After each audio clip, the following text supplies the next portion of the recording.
E aí, pessoal, Bruno Garcia Redondo com mais vídeos de processo civil aqui para o meu canal. Sejam muito bem-vindos. Nesse vídeo nós estamos prosseguindo com o tema do vídeo anterior.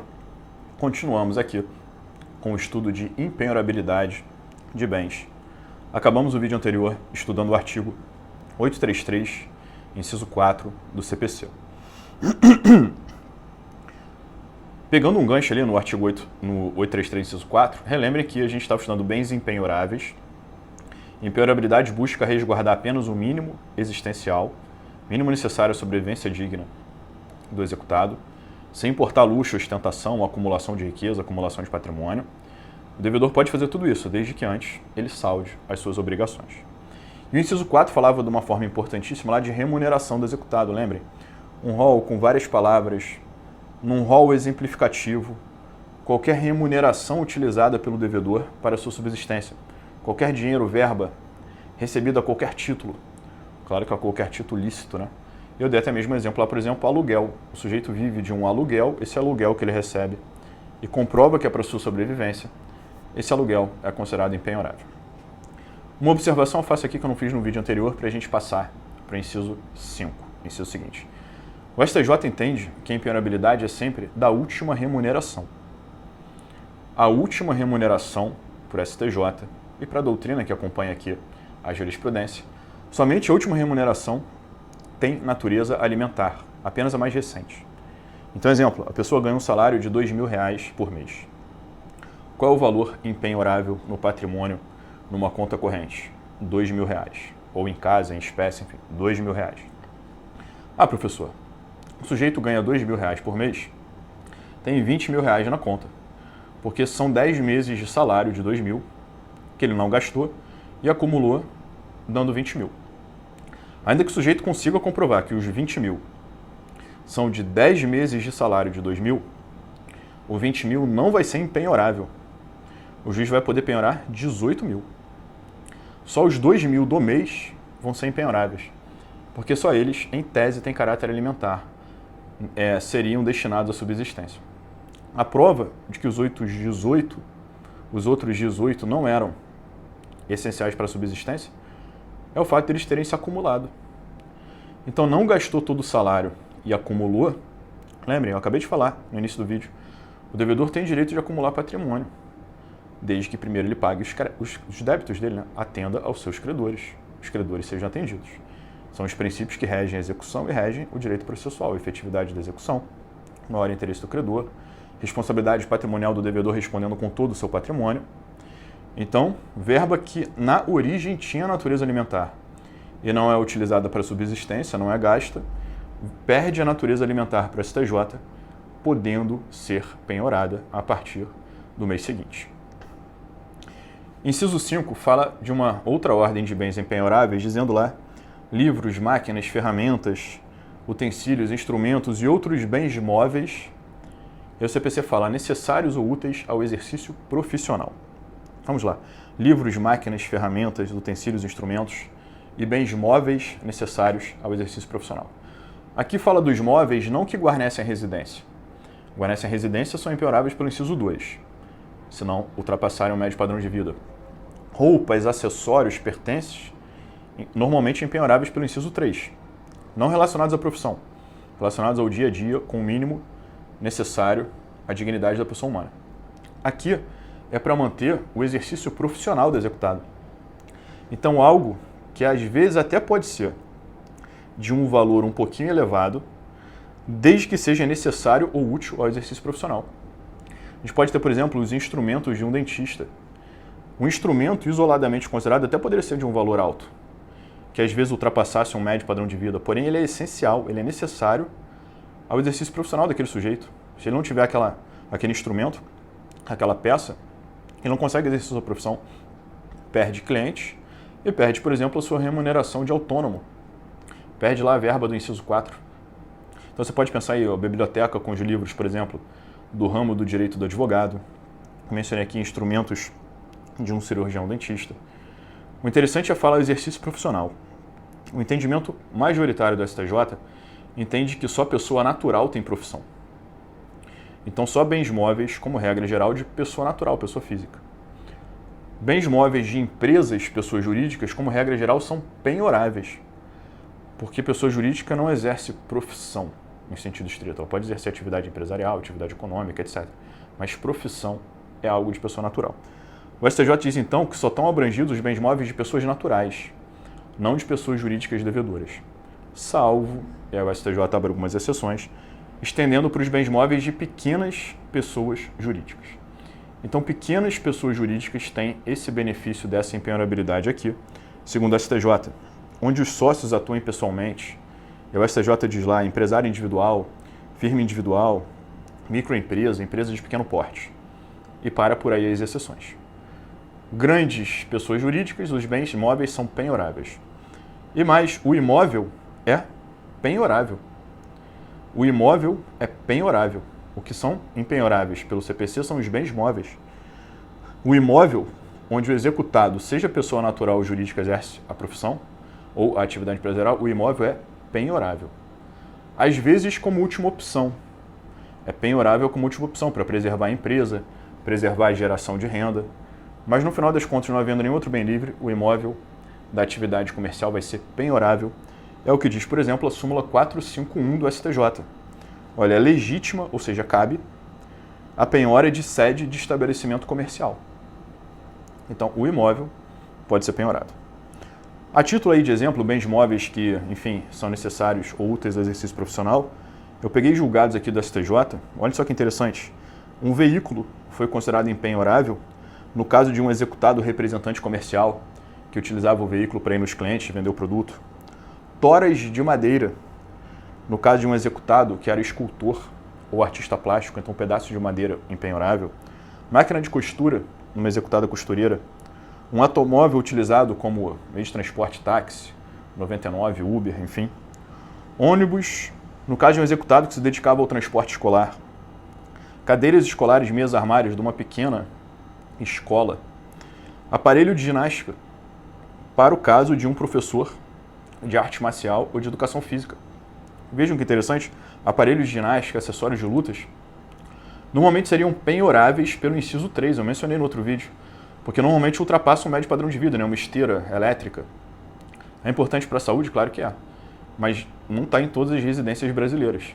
Ainda é considerado luxo. Então, se é só para a saúde, seria penhorável. Porém, se ele for instrumento de profissão, aquele executado tem a esteira porque ele utiliza aquilo para poder ser um personal trainer, alguma coisa assim, sob pena de, sem esse material, ele não conseguir exercer a profissão. E aí não receber a remuneração dele do inciso 4, o aparelho ali de ginástica, etc., ele se transforma em impenhorável porque é necessário ou útil à profissão. A mesma coisa do piano. Lembra que eu falei que aquele piano na sala de ostentação, como joia, como relíquia, alguém chique, seria penhorável pelo inciso 3, porque normalmente não corresponde ao médio padrão de vida, salvo se o executado for um músico, um pianista, que comprove que utilize aquela peça, aquele instrumento, no exercício profissional. E para ele seria necessário ou útil para o exercício da sua profissão. O STJ já chegou a considerar, inclusive, 2 vacas leiteiras como bens empenhoráveis pelo inciso 5 de um executado que, no caso concreto, diz o STJ, era um agricultor de poucos recursos. O inciso 6 fala que outro bem é empenhorável. Qual? Seguro de vida. O seguro de vida é empenhorável em algumas situações. Em primeiro lugar, antes da morte do segurado, o segurado vai pagando uma verba chamada prêmio. Perdão, não o segurado. Antes da morte do segurado, quem institui o seguro vai pagando aquela verba chamada prêmio mensalmente. Esse prêmio, pago todo mês, é empenhorável. Inciso 6. Após a morte do segurado. Após a morte do segurado, aquela pessoa que recebe, o beneficiário, ele recebe uma verba a título de indenização. E essa indenização recebida pelo beneficiário também é empenhorável pelo inciso 6. Observação importante que eu faço é que um julgado recente do STJ entendeu que deveria se limitar aí a indenização recebida pelo beneficiário até 40 salários mínimos. Fazendo uma analogia ao 40 salários mínimos que vem no inciso 10, que a gente vai estudar já já. Só que o 40 salários mínimos fala apenas de poupança. E lembrem que existe uma tendência a pregar uma interpretação literal das empenhorabilidades, porque seria regra de exceção, mas aqui, curiosamente, se você fizesse uma interpretação literal, você poderia abrir muito e tornar uma alta quantia de uma indenização empenhorável. Porém, não tem previsão legal para essa limitação a 40 salários mínimos. Mas o STJ falou que não é qualquer indenização recebida seguro de vida. Acima de 40 salários mínimos seria penhorável, para seguir a mesma lógica do inciso 10 do mesmo artigo 833, que fala da poupança, empenhorável apenas até 40 salários mínimos. Inciso 7 fala da possibilidade, ou melhor, da impossibilidade de penhora de materiais necessários para obras em andamento, salvo se elas próprias forem penhoradas. Se você tem um material, literalmente como o CPC fala, necessário para uma obra em andamento, o material é impenhorável, sob pena de comprometer a obra, salvo se toda a obra for penhorada. Se toda a obra for penhorada, pode penhorar o material junto. É mais ou menos aí como se fosse o acessório, segue o principal. Inciso 8 fala da empenhorabilidade da pequena propriedade rural, assim definida em lei, desde que trabalhada pela família. Empenhorabilidade da pequena propriedade rural vem desde a Constituição Federal de 88, vinha na Lei 8.009 de 90 e é repetida aqui no inciso 8 do artigo 833 do CPC. Algumas observações sobre essa empenhorabilidade da pequena propriedade rural. A dimensão, o tamanho, os hectares da pequena propriedade têm que ser qualificados como pequena nos termos de lei. E a propriedade tem que ser trabalhada. Se for trabalhada, mas for grande, é penhorável. Se for pequena em termos legais, mas não for trabalhada pela família, é penhorável. Resumindo, os requisitos aí são cumulativos. Tem que ser trabalhada pela família, tem que ter uma dimensão legal de pequena propriedade rural. Inciso 9 fala que são empenhoráveis recursos públicos recebidos por instituições privadas para aplicação compulsória obrigatória em educação, saúde ou assistência social. Então, dinheiro público recebido por uma pessoa jurídica privada.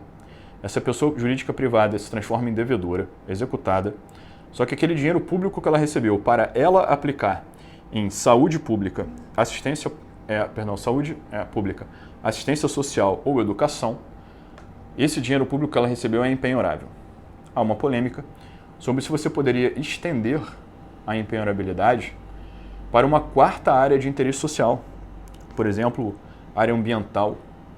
Se uma pessoa privada recebe um dinheiro público para aplicar, por exemplo, em meio ambiente, que também é uma área de interesse social, será que seria empenhorável? Olha, empenhorável por extensão, por analogia? É uma polêmica que existe. Ainda não há majoritário ou minoritário aí, se cabe a extensão ou não. Inciso 10. Quantia depositada em poupança até 40 salários mínimos. Algumas observações, vamos lá. Em primeiro lugar, até 40 salários mínimos, o valor é empenhorável por estar em poupança. Não é necessário comprovar, por exemplo, origem alimentar. Não precisa falar, é fruto do meu salário. Não precisa. Tem 40 salários mínimos em poupança. Só pelo fato de estar em poupança é empenhorável. O valor que superar é plenamente penhorável. O 40 salários mínimos em poupança é o valor global depositado em poupanças, no nome, no CPF ou no CNPJ do devedor. Vamos lá. O executado tem 10 poupanças. Em cada uma das 10 ele tem 40 salários mínimos, dando 400 salários mínimos. Só uma poupança de 40 salários mínimos vai ser empenhorável. As outras 9, no meu exemplo, ainda que em cada uma tenha 40, elas estão superando o global 40. Pensa só, o executado tem 42 salários mínimos em poupança. Uma poupança com 40 e outra com 2. A com 40 salários mínimos é empenhorável. E a segunda poupança do executado, que só tem 2 salários mínimos, é penhorável. Pode ser penhorável.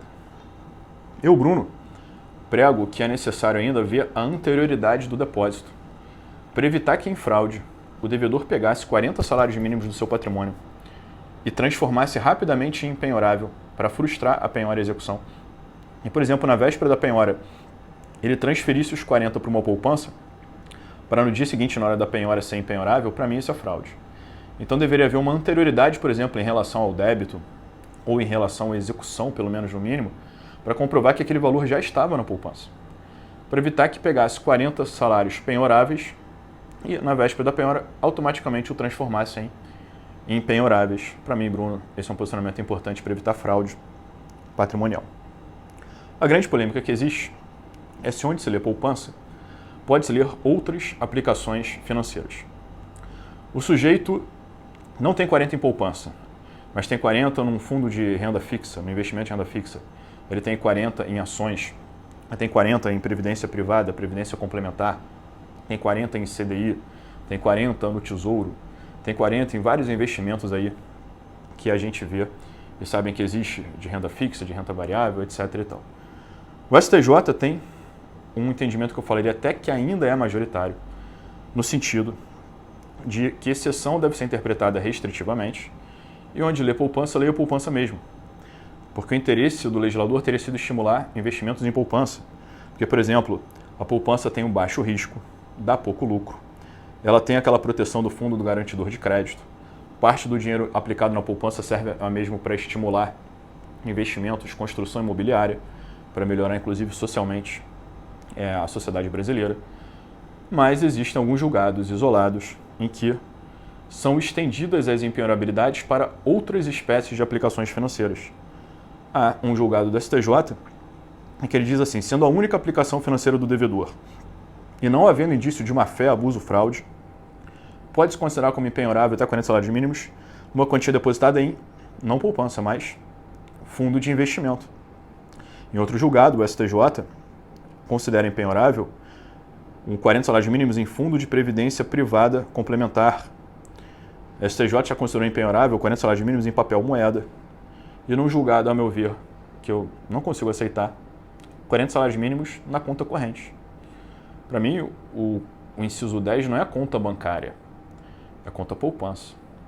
Conta corrente é penhorável, para mim, Bruno, desde que os 40 salários mínimos sejam salário, né? Aí seria penhorável porque não entra na poupança do inciso 10, porém impenhorável por ser salário e impenhorável pelo inciso 4.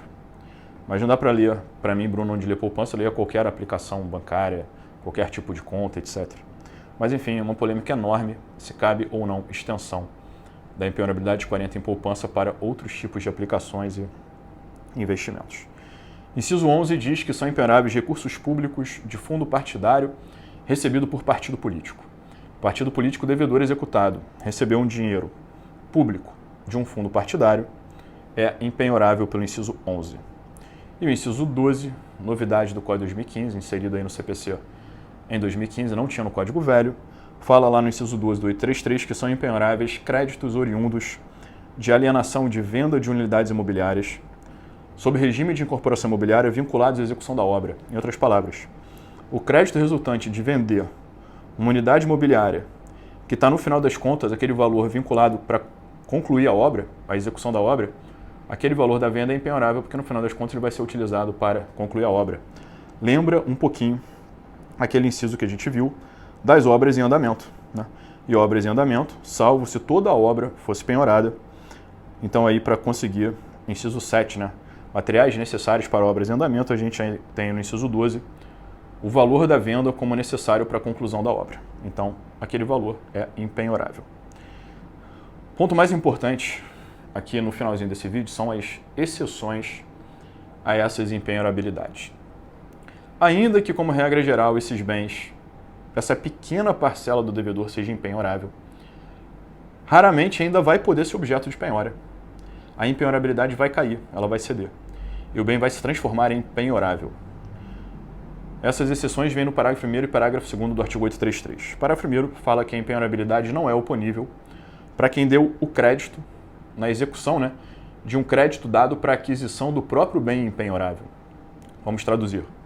O credor que deu dinheiro para o devedor comprar o bem impenhorável, se o devedor não ressarcir esse empréstimo, essas parcelas, etc., e o credor tiver que executar o devedor, ele pode buscar o bem impenhorável porque comprado com dinheiro fruto do crédito que ele deu.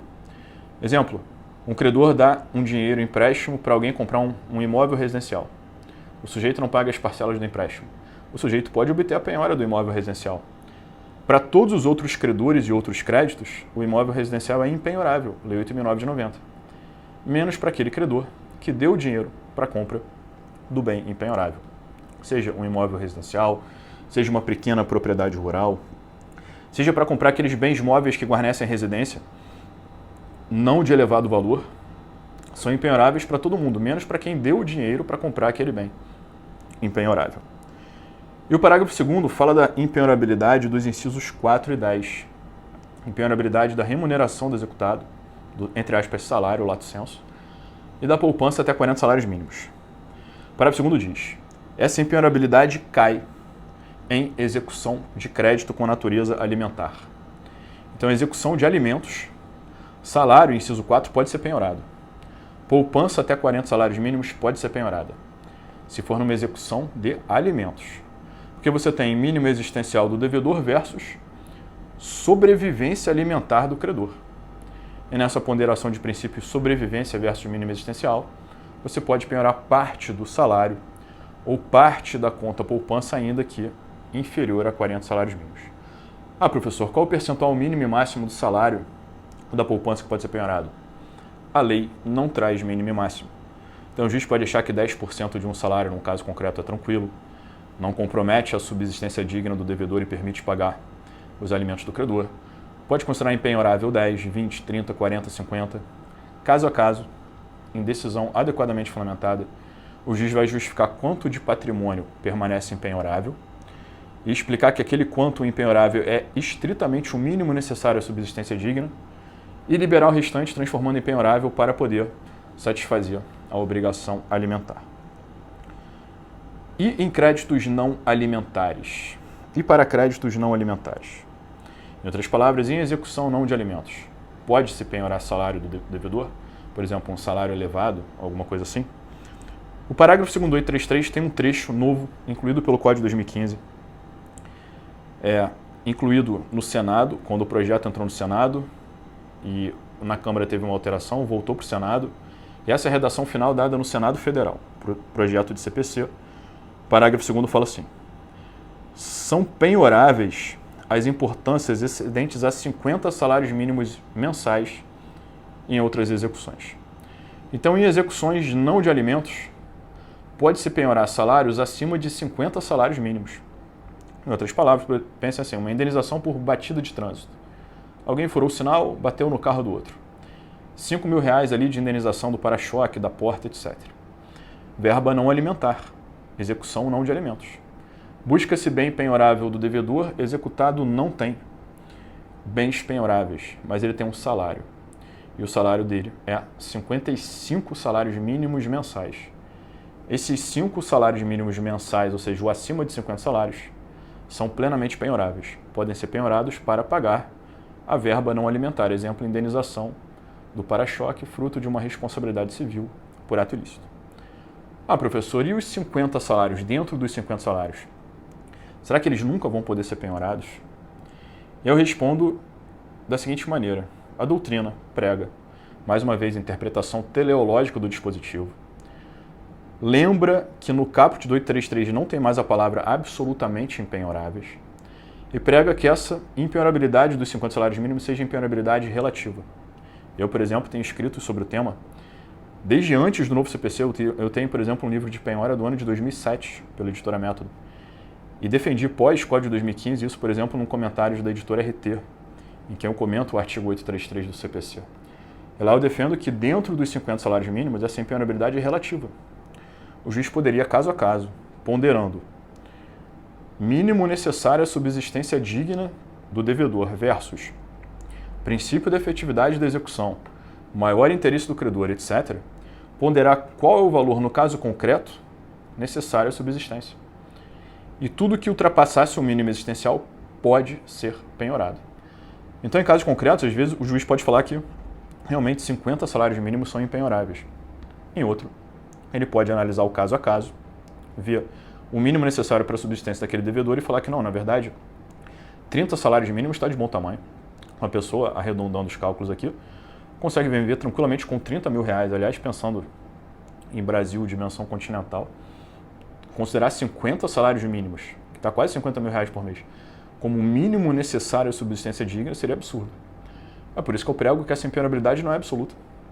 Se o objetivo é resguardar o mínimo necessário, não dá para falar que isso é sinônimo de 50 salários mínimos. Então 50 não é absolutamente, é relativamente impenhorável. O juiz, caso a caso, o que acontece? Superou 50, penhora tranquilamente, sem pensar, sem problematizar. Acima de 50, penhorabilidade plena. Abaixo de 50 salários mensais, impenhorabilidade relativa. O juiz, caso a caso, vai dizer qual é, naquela execução, o valor impenhorável. Então ele vai falar 5 salários mínimos, 6, 7, 8, 9, 10. O que exceder pode ser penhorado, no caso concreto. Essa inovação foi uma briga doutrinária muito forte, que o Código Velho nem trazia exceção. O Código Velho era silente sobre o tema. O entendimento do STJ majoritário até 2 anos antes do novo CPC era de que, inclusive, altos salários seriam impenhoráveis. Aí, 2 anos antes do novo CPC, o STJ começou a relativizar, falando que altos salários poderiam ser penhorados em execuções não alimentares. Vem o novo CPC e diz que altos salários podem ser penhorados, né? Salários acima de 50 salários mínimos. Mas isso não resolve o problema. Não resolve o problema da efetividade da execução, das condições sociais em que a maioria da população brasileira vive e também da efetividade da execução. Por isso que a gente defende que acima de 50 penhorabilidade plena, abaixo de 50 impenhorabilidade relativa. O juiz, caso a caso, vai ver se realmente mantém os 50 como impenhoráveis ou um valor um pouco menor, permitindo ao mesmo tempo a sobrevivência digna do devedor e a efetividade da execução, o pagamento do crédito. Queridas e queridos, espero que vocês tenham gostado desses vídeos de impenhorabilidade. Continue aqui acompanhando o canal, volta e meia eu posto vídeos com temas atuais e relevantes de processo civil. Um beijo para todo mundo.